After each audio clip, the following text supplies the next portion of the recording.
Pourquoi?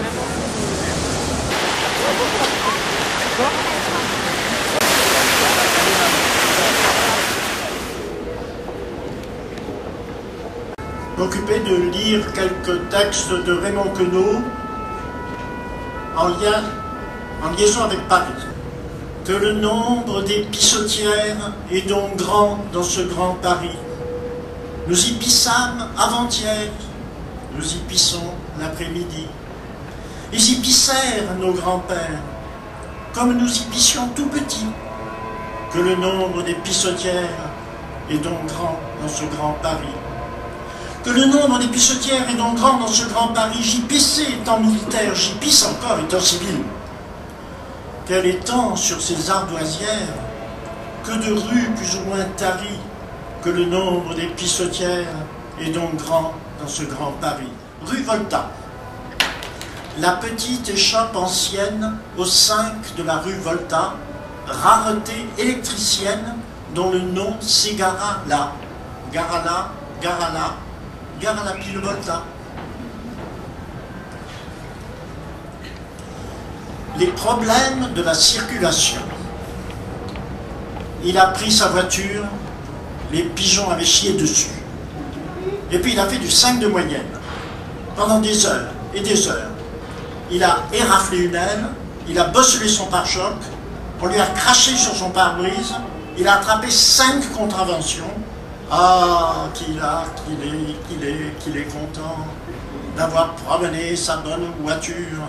Si elle lui a coûté tellement d'argent, c'est pas pour en faire des confitures. Et bing, et boum, et bing, et bang. Place de la Bastille. Il y a une lettre de Leibniz, datée du 14 juillet 1686, dans laquelle il signale l'importance du principe de raison suffisante.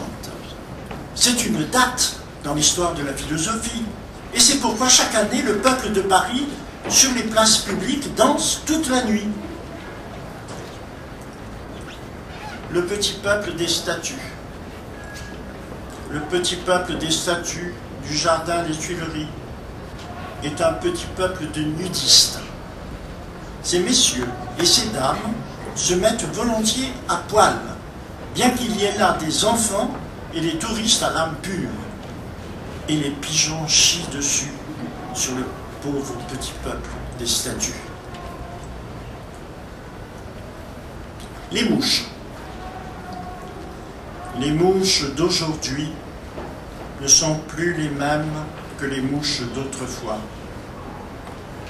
Elles sont moins gaies, plus lourdes, plus majestueuses, plus graves, plus conscientes de leur rareté. Elles se savent menacées de génocide. Dans mon enfance, elles allaient se coller joyeusement par centaines, par milliers souvent, sur du papier fait pour les tuer. Elles allaient s'enfermer par centaines, par milliers peut-être, dans des bouteilles de forme spéciale. Elles patinaient, piétinaient, trépassaient par centaines, par milliers peut-être. Elles foisonnaient, elles vivaient. Maintenant, elles surveillent leur démarche. Les mouches d'aujourd'hui ne sont plus les mêmes que les mouches d'autrefois.